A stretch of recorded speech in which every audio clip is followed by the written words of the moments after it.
We've been everywhere. Portugal for the winter. We're travelling 2 years.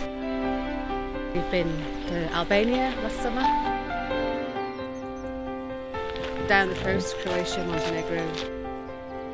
Spent summer in Greece.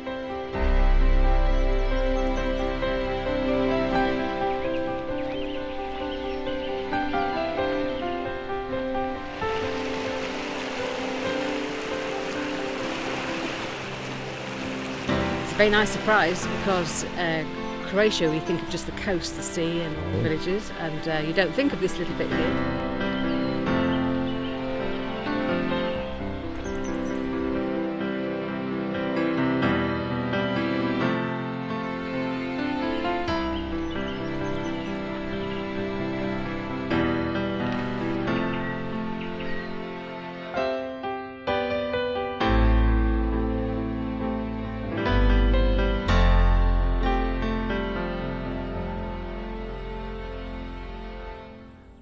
So we come here and this is really lovely.